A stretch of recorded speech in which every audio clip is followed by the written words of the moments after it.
السلام علیکم ورحمۃ اللہ وبرکاتہ۔ الحمد للہ رب العالمین والصلاة والسلام علی سید الانبیاء والمرسلین نبینا محمد وعلی آلہ وصحبہ اجمعین ومن تبعہم بإحسان الی یوم الدین، اما بعد۔ تمام قسم کی حمد و ثنا، بڑائی اور بزرگی اللہ رب العالمین کے لیے، اس اللہ عز و جل کے لیے ہے جس نے آج جمعہ کی یہ مبارک گھڑیاں ہمیں عطا کی، اور ان مبارک لمحات کے اندر رب ذوالجلال نے ہمیں یہ توفیق دی کہ ہم اور آپ لائیو پروگرام کے اندر شریک ہوئے۔ اللہ رب العالمین سے دعا ہے کہ رب ذوالجلال ہمیں توفیق نصیب فرمائے کہ ہم اللہ اور اس کے رسول کی کچھ ان باتوں کو سیکھ لیں کہ جنہیں سیکھ کر ہم اپنے عقیدے، اپنے اعمال،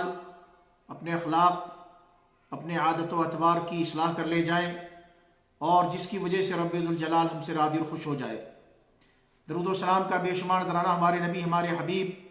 جناب محمد مصطفیٰ صلی اللہ علیہ وسلم کی ذات گرامی پر۔ حمد و صلوات کے بعد پچھلی دو مجلسیں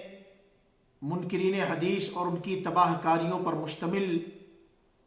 آپ کے سامنے پیش کی گئی۔ پچھلے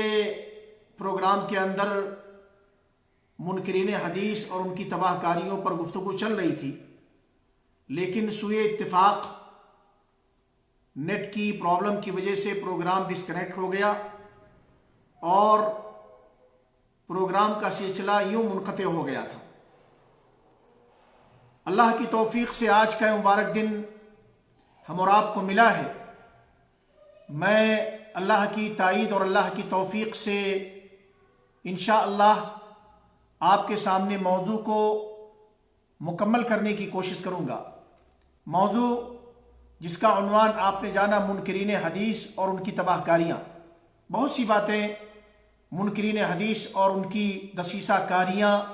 فتنہ پردہ ازیاں اور ان کی مکاریوں پر مشتمل آپ کے سامنے آ چکی ہیں۔ دراصل یہ لوگ جن کا یہ نعرہ ہے کہ ہمارے لیے قرآن کافی ہے، ہمیں سنت کی ضرورت نہیں، یا جو یہ کہتے ہیں کہ ہم سنت یا احادیث کو ان میں سے صرف ان چیزوں کو قبول کریں گے کہ جن کی تائید اللہ کی کتاب قرآن سے ہوتی ہو، اور سنت یا حدیث کی وہ چیزیں کہ جو قرآن کے موافق نہ ہو، جن کا تذکرہ قرآن کی روشنی میں نہ ہو، ہم ان چیزوں کو قبول نہیں کرتے۔ دراصل جو یہ کہنے والے ہیں اور یہ جن کی سوچ ہے، جن کا یہ نعرہ ہے، وہ حقیقی معنوں میں قرآن کے بھی منکر ہیں، قرآن کی تعلیمات کے باغی ہیں، قرآن کے احکام کے باغی ہیں۔ کیونکہ اگر یہ قرآن کو تسلیم کرنے والے صحیح معنوں میں ہوتے، قرآن کو صحیح معنوں میں اس کو فالو کرنے والے، اس کے احکام کے تابعدار ہوتے، تو نبی اکرم صلی اللہ علیہ وسلم کی لائی ہوئی تعلیمات کو قبول کرنا ان کے اوپر فرض ہوتا، اور لازمی نتیجہ ہوتا اس کا کہ یہ نبی اکرم صلی اللہ علیہ وسلم کی تمام وہ سنتیں جو صحیح سند کے ساتھ ثابت ہیں ان کو قبول کرے، اور ان کے تسلیم کیے بغیر ان کا اسلام اور ان کا ایمان ادھورا تصور کیا جاتا۔ لیکن شیطان یہ اپنی چالیں چلتا ہے، اور دیکھیں کس طریقے سے اس نے ان اہل قرآن کو قرآن کا نام دے کر کے، قرآن کا نعرہ دے کر کے، اللہ کی کتاب کی طرف دعوت دے کر کے کس طریقے سے اس نے ان کو گمراہ کرنے کی کوشش کی۔ اللہ تعالیٰ ایسے لوگوں کو ہدایت کی توفیق نصیب فرمائے۔ اسی قرآن کے اندر اللہ رب العالمین نے فرمایا ہے، وما آتاکم الرسول فخذوہ وما نہاکم عنہ فانتہوا۔ رسول آپ کو جو کچھ دے اسے لے لے، رسول جس سے روکے اس سے رک جائے۔ اس پر ڈیٹیل کے ساتھ بات آ چکی ہے۔ یہ قرآن اللہ رب العالمین کا کلام ہمیں حکم دیتا ہے کہ ہم نبی اکرم صلی اللہ علیہ وسلم کی تمام وہ چیزیں جو نبی اکرم صلی اللہ علیہ وسلم نے امت کے سامنے پیش کی ہیں ان کو ہم منوعاً تسلیم کریں اور منو ان تسلیم کرے بغیر ہم اللہ کی کتاب کے حکم کے تابع دار نہیں ہو سکتے، اللہ کے صحیح معنوں میں فرما بردار نہیں ہو سکتے۔ یہی وجہ ہے کہ اللہ رب العالمین نے فرمایا تھا وَمَن يُطِعِ الرَّسُولَ فَقَدْ أَطَاعَ اللَّهَ، جس نے رسول کی اطاعت و فرما برداری کی اس نے گویا فقد اطاع اللہ، وَمَن يُطِعِ الرَّسُولَ فَقَدْ أَطَاعَ اللَّهَ، گویا اس نے اللہ کی اطاعت و فرما برداری کی۔ گویا اللہ کی اطاعت و فرما برداری کا راز نبی اکرم صلی اللہ علیہ وسلم کی اطاعت و فرما برداری میں ہے، آپ کی تابع داری میں ہے، آپ کی لائی ہوئی سنت، آپ کی پیاری احادیث کو قبول کرنے میں ہے اور اسی کے مطابق اپنا عقیدہ اور عمل بنانے میں ہے۔ دیکھیں یہی وجہ ہے کہ ایوب السختیانی کہا کرتے تھے اذا حدث الرجل بالسنہ، جب کسی شخص کے سامنے حدیث بیان کی جائے، سنت بیان کی جائے، فقال، اور وہ اس کے جواب میں کہے دعنا من هذا، ارے بھائی سنت کو آپ میرے سامنے کیوں پیش کر رہے ہیں، آپ سنت کو چھوڑیے، حدیث کو چھوڑیے، حدثنا من القرآن، آپ ہم کو قرآن سے بیان کیجیے، یعنی ہم کو سنت نہ سمجھائیے، حدیث نہ بتائیے، بلکہ آپ ہمیں قرآن کے احکام بتلائیے، قرآن پڑھ کر کے آپ ہمیں سنائیے۔ فَعْلَمْ أَنَّهُ ضَالٌ مُضِلٌ، ایوب السختیانی کہتے ہیں اگر کوئی شخص آپ کے سامنے ایسا آتا ہے جو یہ کہتا ہے کہ بھئی آپ قرآن سے ہمیں بتائیں، قرآن ہمیں سنائیں، قرآن کے احکام آپ ہمیں جو ہے اس کی تعلیم دیں، حدیث ودیث ہمارے سامنے پیش نہ کریں، تو ایسے شخص کے بارے میں آپ جان لیجئے کہ ایسا شخص خود گمراہ ہے اور دوسروں کو گمراہیت کے اندر مبتلا کرنے والا ہے۔ یہ ضال بھی ہے، مضل بھی ہے، گمراہ بھی ہے اور گمراہ کن بھی ہے، یہ گمراہ بھی ہے اور دوسروں کو گمراہی کے اندر مبتلا کرنے والا بھی ہے۔ امام اوزاعی رحمۃ اللہ علیہ کہا کرتے تھے اللہ تعالیٰ کا یہ فرمان ہے من یطع الرسول فقد اطاع اللہ، جس نے جو ہے رسول کی اطاعت و فرما برداری کی گویا اس نے اللہ کی اطاعت و فرما برداری کی۔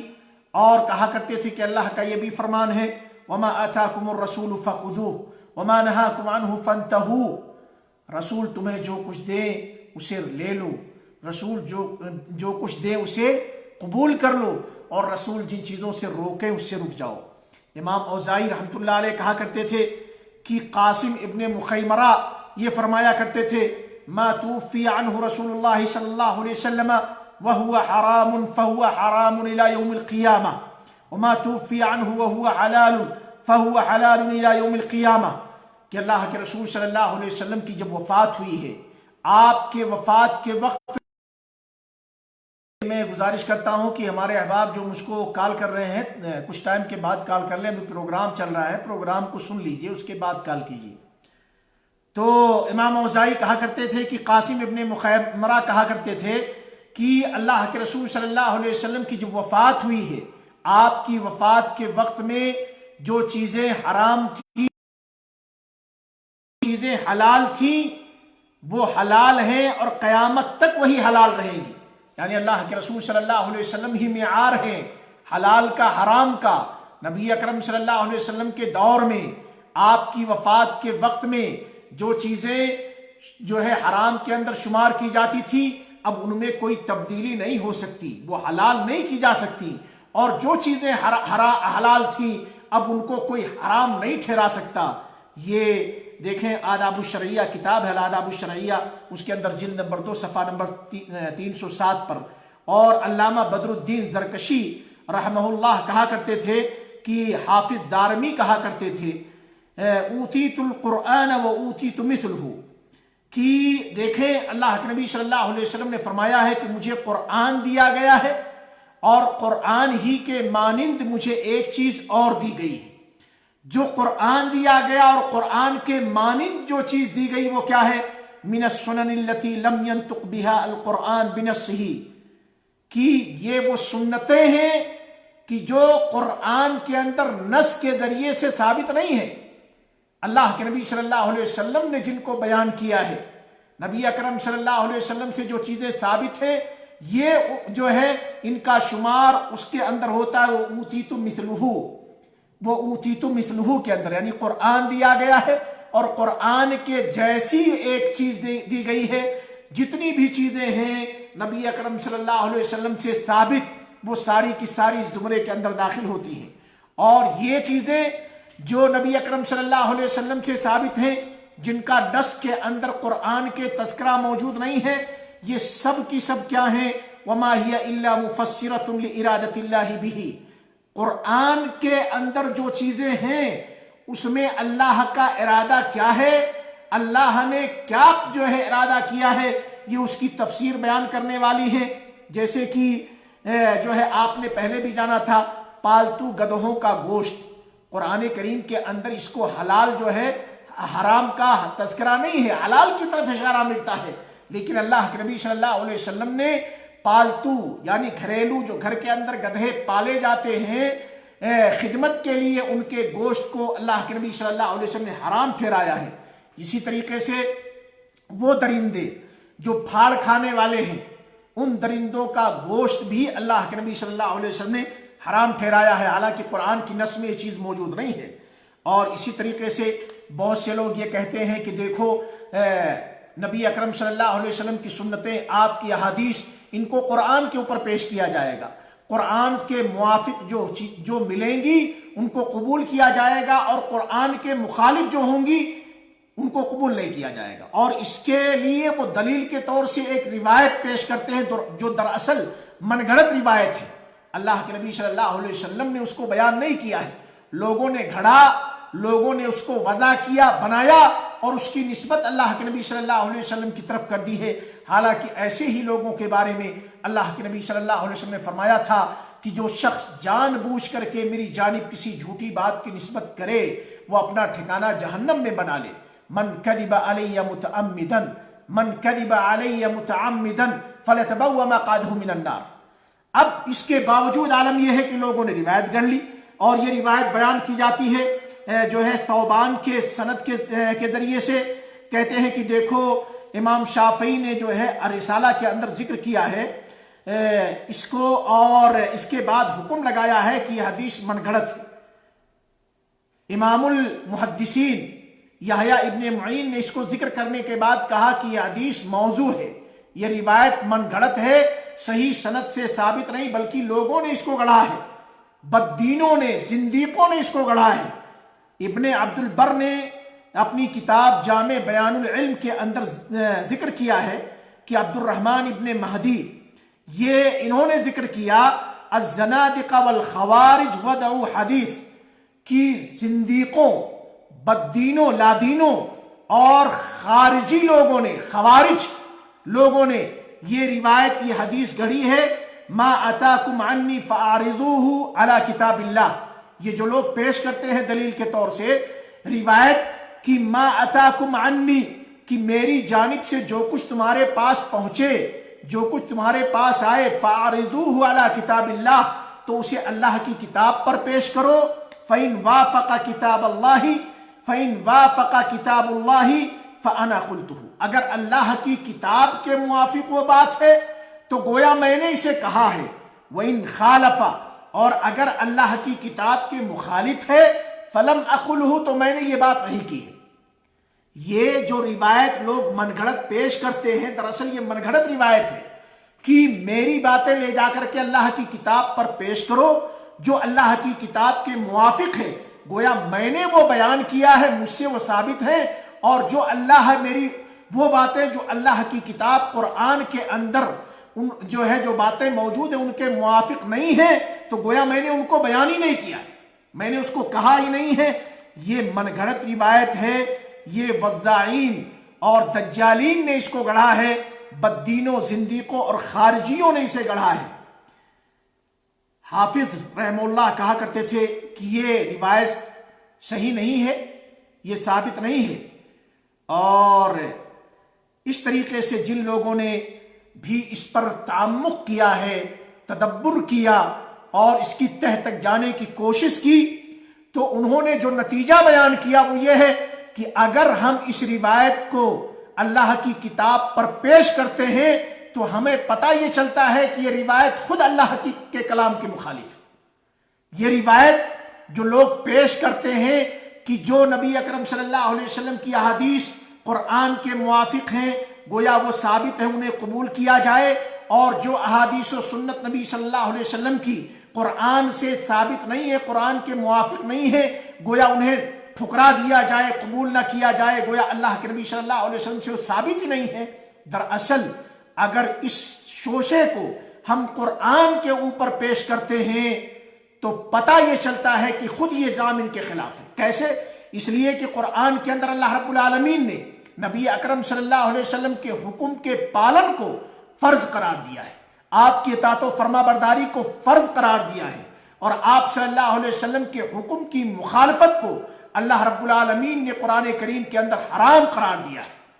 آگاہی دی ہے دنیا والوں کو کہ دنیا والوں، اللہ کے رسول صلی اللہ علیہ وسلم کی حکم کی تابع داری کرو، آپ کی اطاعت و فرما برداری کرو، آپ کی اتباع کرو،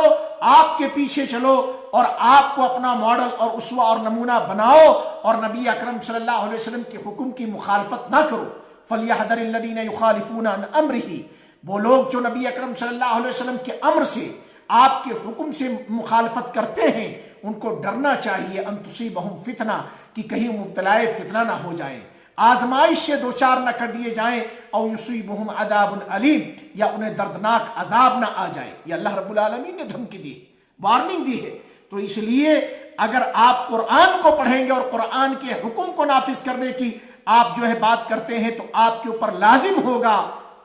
کوئی چارہ نہیں ہے آپ کے لیے کہ آپ نبی اکرم صلی اللہ علیہ وسلم کے حکم کو قبول نہ کریں۔ آپ کی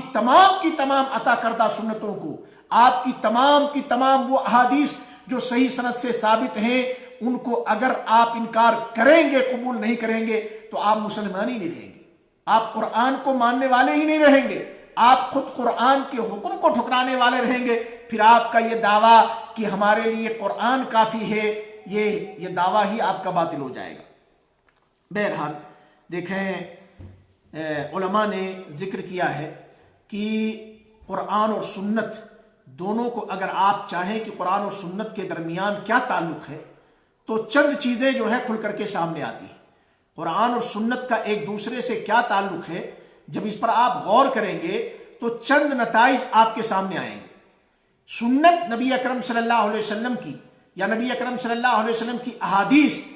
اور یاد رہے حدیث اور سنت میں کوئی فرق نہیں ہے۔ نبی اکرم صلی اللہ علیہ وسلم نے جو کچھ بیان کیا، نبی اکرم صلی اللہ علیہ وسلم نے جو کچھ عمل کیا، آپ صلی اللہ علیہ وسلم کے سامنے صحابہ کرام نے جو کچھ کیا یا کہا، اور نبی اکرم صلی اللہ علیہ وسلم نے اس پر خاموشی اختیار کی، اس کے مجموعے کا نام حدیث اور سنت ہے، اور اسی کو اثر بھی کہتے ہیں۔ بہرحال جب آپ دیکھیں گے کہ حدیث کا یا سنت کا قرآن کے ساتھ کیا تعلق ہے، تو آپ کو پتہ چلے گا کہ یہ سنت یا یہ حدیث یا تو قرآن کے بالکل موافق ہوتی ہے، یعنی احادیث کو جب آپ دیکھیں گے، احادیث کے مجموعوں کو اٹھائیں، تو آپ کو پتہ چلے گا کہ احادیث یا تو وہی احکام احادیث کے اندر موجود ہیں جو قرآن کے اندر موجود ہیں، وہ مسائل جو قرآن میں موجود ہے بالکل احادیث کے اندر بھی وہی ہو موجود ہے، یا آپ دیکھیں گے کہ قرآن کے اندر کوئی حکم کیا ہے، یہ مطلق ہے، اور حدیث اس کے مقابلے میں آ کر کے احادیث نے کیا کیا ہے، اس مطلق حکم کو کیا کر دیا ہے، مقید کر دیا ہے۔ یا آپ دیکھیں گے کہ قرآن کے اندر کوئی حکم جو ہے کسی آیت یا چند آیات کی روشنی میں عام تھا، احادیث یا سنت سے کیا ہوا، اس عام کو خاص کر دیا گیا۔ یا آپ دیکھیں گے کہ قرآن کے اندر کچھ احکام یہ شارٹ کٹ تھے، مجمل تھے، احادیث یا سنت سے کیا ہوا، اس کی تفسیر آ گئی۔ یا آپ دیکھیں گے قرآن کے اندر کوئی حکم موجود تھا، لیکن کسی حدیث کی بنیاد پر وہ حکم کیا ہو گیا ہے، کینسل ہو گیا، منسوخ ہو گیا۔ یا آپ دیکھیں گے کہ قرآن کے اندر کوئی حکم ایسا ہے جس کا ثبوت حدیث سے اور سنت سے ہوتا ہے، اور قرآن میں اس کا تذکرہ ہی نہیں ہے، گویا نیا حکم۔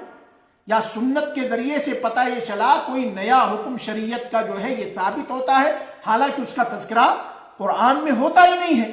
تو گویا آپ اس طریقے سے نتیجہ نکالیں تو تقریباً جو ہے 6 جو ہے آپ کے سامنے 6 چیزیں کھل کر کے آتی ہیں۔ یا تو سنت یہ ہو بہو قرآن کی تائید کرتی ہے، یا تو سنت قرآن کے اندر جو مطلق ہے اس کو مقید بناتی ہے، یا تو سنت قرآن کے اندر جو عموم ہے اس کو خاص کرتی ہے، یا تو سنت قرآن کے اندر جو اجمال ہے اس کی تفسیر بیان کرتی ہے،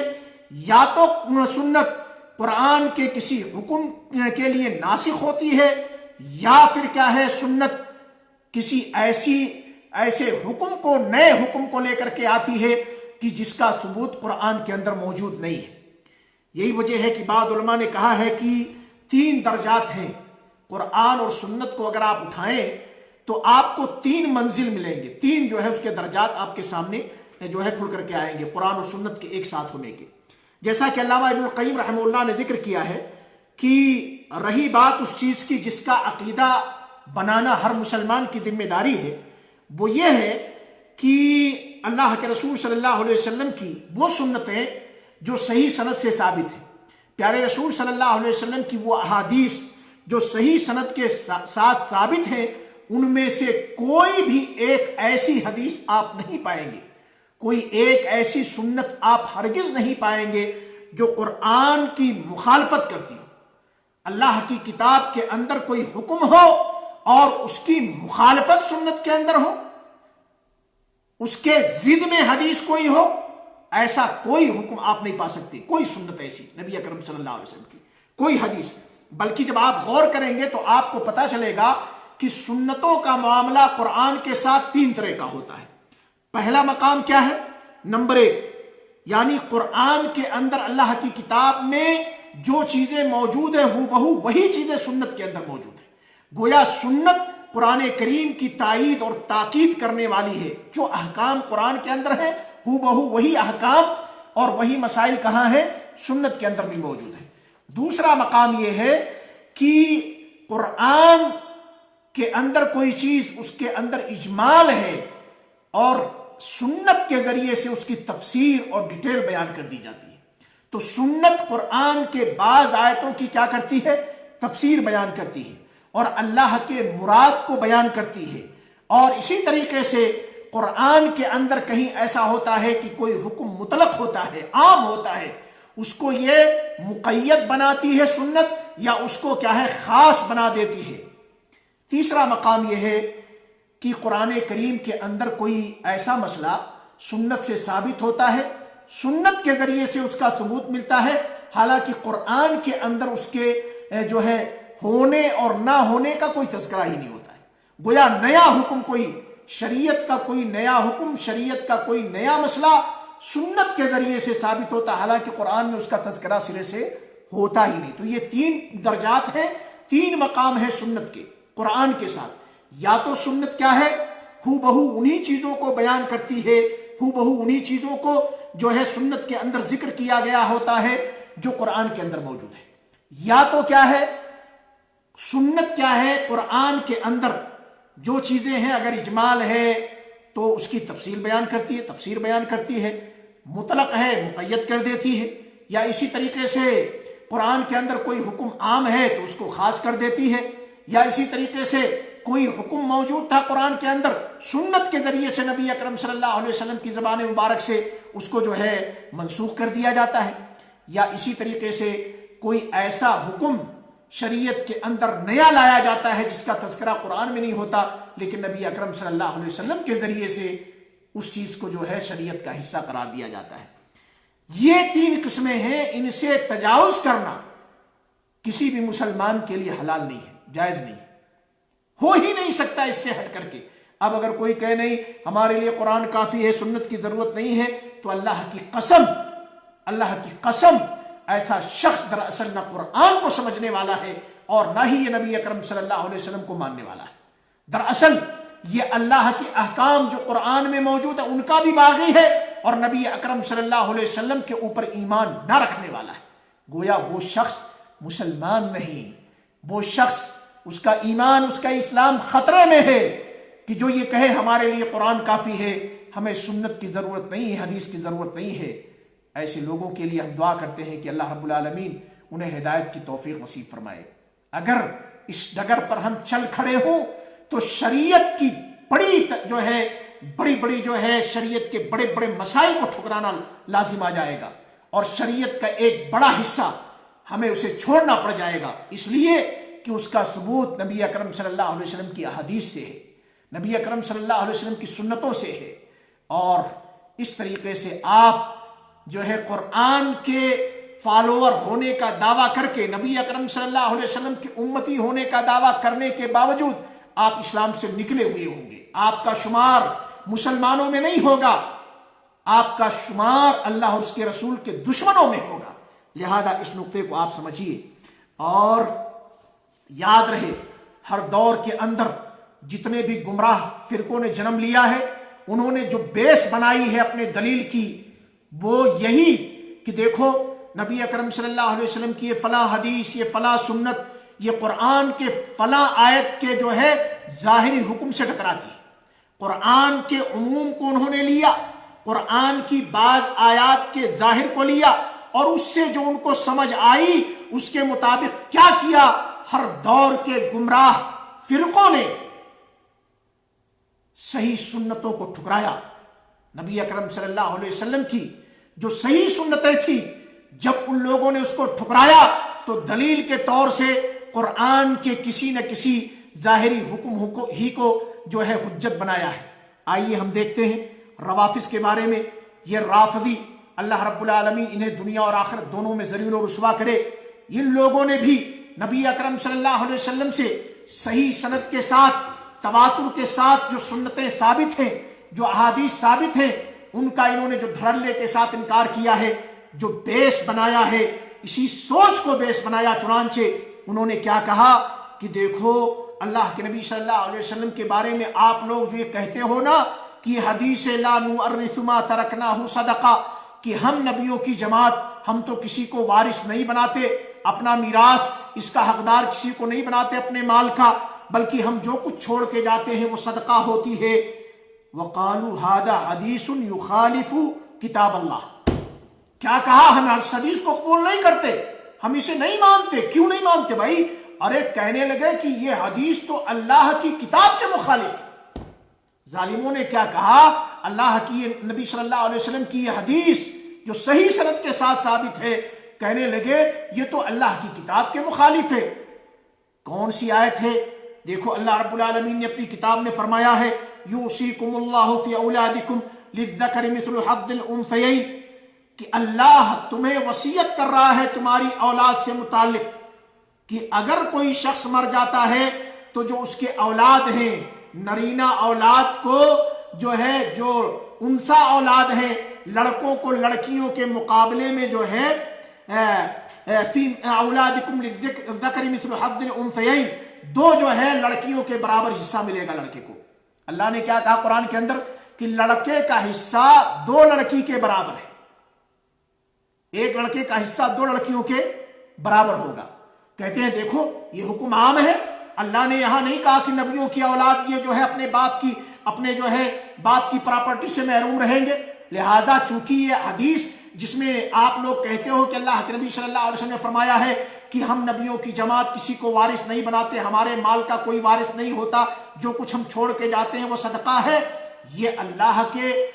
کلام کے اندر جو بات موجود ہے اس آیت سے ٹکراتی ہے، اس کے ظاہر سے، لہذا ہم اس کو ٹھکرا دیں گے۔ یہ رافضیوں نے جو ہے یہی شوشہ چھوڑا تھا۔ اسی طریقے سے اپنے دور کے جہمیہ نے کہا کہ وہ احادیث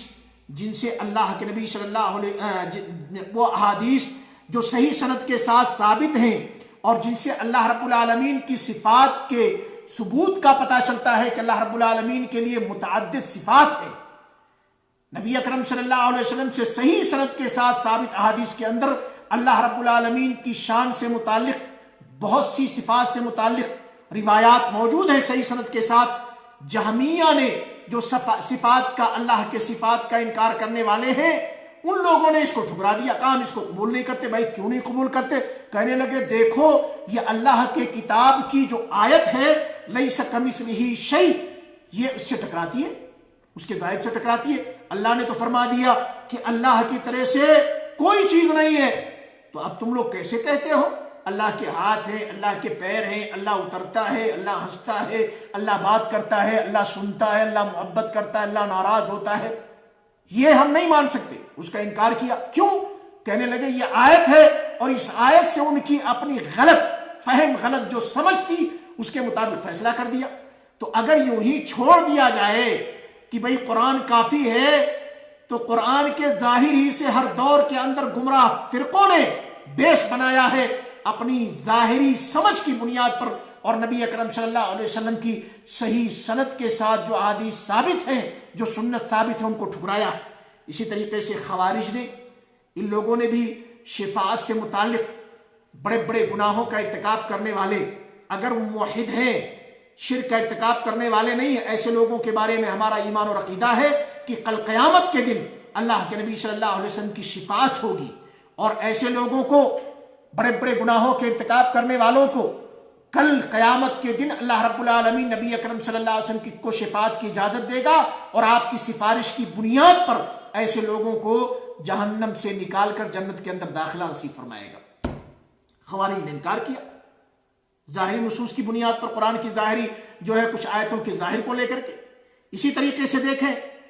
جہمیہ نے اللہ رب العالمین کے دیدار کا انکار کیا، حالانکہ صحیح سند کے ساتھ متواتر درجے تک پہنچی ہوئی روایات ہے۔ ہمارا ایمان ہے کہ کل قیامت کے دن جنتیوں کو، اہل ایمان کو رب ذوالجلال کا دیدار نصیب ہوگا، اور یہ سب سے بڑی نعمت ہوگی کل جنتیوں کو، کل قیامت کے دن اللہ رب العالمین کا جو دیدار ملے گا، سب سے بڑی نعمت ہوگی جنتیوں کے حق میں، سب سے بڑی خوشخبری ہوگی۔ لیکن ان لوگوں نے انکار، ایک آیت کو اپنے سمجھ کے مطابق کہتے ہیں ظاہر جو قرآن کا اس سے ٹکراتی ہے، یہ حدیث، یہ احادیث ٹکراتی ہے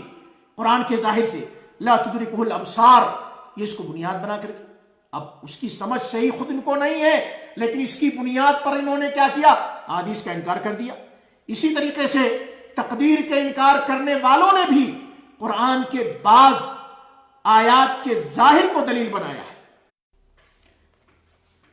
الغرض کہنے کی بات یہ ہے کہ جتنے بھی باطل فرقے دنیا کے اندر مسلمانوں کے اندر جنم لیے، سارے کے سارے گمراہ فرقوں نے یہی نعرہ دیا کہ فلاں حدیث کو ہم قبول نہیں کر سکتے، فلاں سنت کو قبول نہیں کر سکتے، کیونکہ یہ قرآن کے خلاف ہے۔ ہمارا یہ ماننا ہے اہل سنت والجماعت کا، ہم اہل الحدیث کا، اور اہل الحدیث کا ایک ادنا طالب علم ہونے کے ناطے میں یہ کہہ رہا ہوں کہ ہمارا یہ عقیدہ ہے، ہمارا یہ ایمان ہے کہ نبی اکرم صلی اللہ علیہ وسلم تک اگر کوئی حدیث صحیح سند کے ساتھ ثابت ہے، آپ صلی اللہ علیہ وسلم سے کوئی ثابت صحیح سند کے ساتھ ثابت سنت، یہ قرآن کے مخالف ہو ہی نہیں سکتی ہے۔ یا تو قرآن سے تعلق کیسا ہوگا، یا تو قرآن کے اندر کوئی اجمال ہوگا، اس کی تفصیل اس کے اندر ہوگی، قرآن کا حکم مطلق ہوگا، اس کے اندر اس کی جو ہے مقید اس کو بیان کیا گیا ہوگا، اس کی تقید کی گئی ہوگی، یا قرآن کا حکم عام ہوگا، اس کو خاص کیا گیا ہوگا، یا قرآن کے اندر کوئی مسئلہ واضح نہیں ہوگا، سنت کے اندر اس کی وضاحت ہوگی، یا قرآن کے اندر جو باتیں ہیں ہو بہو وہی باتیں حدیث کے اندر موجود ہوں گی۔ ہاں کبھی کبھی ایسا ہوتا ہے کہ اللہ کے نبی صلی اللہ علیہ وسلم کے صحیح سند سے ثابت بعض احادیث کے ذریعے سے قرآن کے اندر موجود کسی حکم کو جو ہے کینسل بھی کیا جاتا ہے، اور کبھی کبھی ایسا بھی ہوتا ہے کہ آپ احادیث میں سے کچھ احادیث کو دیکھیں گے، اور جب اس کو قرآن کے اوپر لے جائیں گے تو قرآن کے اندر اس کے بارے میں کوئی تذکرہ ہی موجود نہیں ہوگا، تو گویا وہ ایک نیا حکم ہوگا۔ لیکن یہ کہ قرآن میں جو کچھ ہے اس سے ٹکرائے نبی اکرم صلی اللہ علیہ وسلم کی سنت، نبی اکرم صلی اللہ علیہ وسلم کی حدیث، یہ ہو نہیں سکتا۔ کیوں نہیں ہو سکتا؟ اس لیے کہ اللہ رب العالمین نے قرآن کو دنیا والوں کی ہدایت کے لیے اتارا تو صاحب قرآن کے اوپر اتارا، نبی اکرم صلی اللہ علیہ وسلم کا انتخاب کیا، اور آپ صلی اللہ علیہ وسلم نے اپنے کردار سے، اپنے گفتار سے، اپنے اعمال سے آپ نے نمونہ پیش کیا قرآن کی عملی تفسیر کا۔ اب نبی اکرم صلی اللہ علیہ وسلم جن کے اوپر قرآن کا نزول ہوا، خود نبی اکرم صلی اللہ علیہ وسلم قرآن کی مخالفت کریں، قرآن کی مخالفت کریں، اور قرآن کے مخالف کوئی حکم کریں، اور قرآن سے، اللہ کے کلام سے آپ ٹکرائیں، یہ کبھی نہیں ہو سکتا۔ بلکہ آپ تو قرآن کو سمجھانے کے لیے آپ کو مبعوث کیا گیا، قرآن ہی کو آپ صلی اللہ علیہ وسلم کو دنیا والوں کے سامنے قرآن کے احکام کو صحیح انداز سے سمجھانے کے لیے، اللہ کے کلام کو، اللہ کے احکام کو دنیا والوں کے سامنے صحیح انداز سے پیش کرنے کے لیے، اور دنیا والے تاکہ قرآن کو سمجھ سکیں، قرآن میں غور و فکر کر سکیں، نبی اکرم صلی اللہ علیہ وسلم کو بھیجا گیا۔ اب نبی اکرم صلی اللہ علیہ وسلم خود قرآن کی مخالفت کرے، ایسا ہو نہیں سکتا۔ لہذا جو لوگ یہ بات کرتے ہیں کہ بہت سی احادیث قرآن کے خلاف ہیں، قرآن سے ٹکراتی ہیں، یہ دراصل ان کی شیطنت ہے، ان کی گمراہیت ہے، ان کی ضلالت ہے۔ اللہ رب العالمین سے ہم دعا کرتے ہیں کہ رب ذوالجلال ایسے لوگوں کو ہدایت کی توفیق نصیب فرمائے، اور اللہ رب العالمین ایسے منکرین حدیث، منکرین سنت سے ہم سارے لوگوں کو آگاہ رہنے کی توفیق نصیب فرمائے، اور ان کے فتنے، ان کی چالوں، ان کی دسیسہ کاریوں، ان کی مکاریوں سے اللہ رب العالمین ہمیں ہوشیار اور آگاہ رہنے کی توفیق نصیب فرمائے۔ جہاں کہیں بھی ان کے فتنے ابھر رہے ہوں، اللہ رب العالمین علماء حق کو، علماء ربانیین کو ان کے خلاف برسر پیکار ہونے کی توفیق نصیب فرمائے، اپنی زبان کے ذریعے سے، اپنے قلم کے ذریعے سے، میڈیا کے ذریعے سے، صحافت کے میدان میں جہاں سے بھی ممکن ہو سکے ان کے فتنوں کو، ان کی چنگاریوں کو اللہ رب العالمین ہمیں دبانے کی توفیق نصیب فرمائے۔ اللہ رب العالمین ہم سے وہ کام لے جس سے ہمارا مولا ہم سے راضی اور خوش ہو، اور ہمیں ان تمام چیزوں سے اللہ رب العالمین دور فرمائے کہ جس کی وجہ سے ہم کہیں مبتلا فتنہ نہ ہو جائیں، آزمائش سے دوچار نہ کر دیے جائیں، اور جس کی وجہ سے کہیں خطرہ ہے کہ مرنے کے بعد جو آخرت کی زندگی ہے وہ ہماری تباہ و برباد نہ ہو جائے۔ اللہ رب العالمین ہر فتنے سے، ایسے فتنوں سے ہم سارے لوگوں کی حفاظت فرمائے، اور جو ہر دور کے اندر منکرین حدیث مختلف انداز سے، مختلف ٹائٹلوں سے، مختلف ناموں سے اور مختلف زمانوں میں جو سر ابھارتے رہتے ہیں، اللہ رب العالمین ان کے فتنوں سے ہمیں بچنے کی توفیق نصیب فرمائے، اور امت کے نوجوانوں کو بچانے کی فکر کرنے کی توفیق نصیب فرمائے۔ انشاءاللہ پھر پرسوں لائیو پروگرام کے اندر آپ کے سامنے حاضر ہونے کی کوشش کروں گا اللہ رب العالمین کے حکم سے انشاءاللہ۔ دعا ہے کہ اللہ تعالیٰ ہم سبھی لوگوں کو خیر و عافیت کے ساتھ، امن و سلامتی کے ساتھ، ایمان کی حالت میں دوبارہ پھر اس نشست کے اندر شریک ہونے کی توفیق نصیب فرمائے۔ بالکل اب پروگرام بھی ختم ہو گیا، اور عمر صاحب آپ نماز کو جائیے، اللہ رب العالمین آپ کی نماز کو قبول فرمائے، اور آپ سبھی احباب کا بہت بہت شکریہ کہ آپ لوگوں نے وقت نکالا اور پروگرام کو سنا۔ بس اخیر میں گزارش ہے کہ آپ پروگرام کو دوسروں تک ضرور پہنچائیں، شیئر ضرور کریں، شیئر کا بٹن دبائیے، اور زیادہ سے زیادہ لوگوں تک پہنچانے کا ذریعہ بنے تاکہ ہمارے اجر و ثواب میں اللہ رب العالمین اضافہ کرے۔ السلام علیکم ورحمۃ اللہ وبرکاتہ، فی امان اللہ۔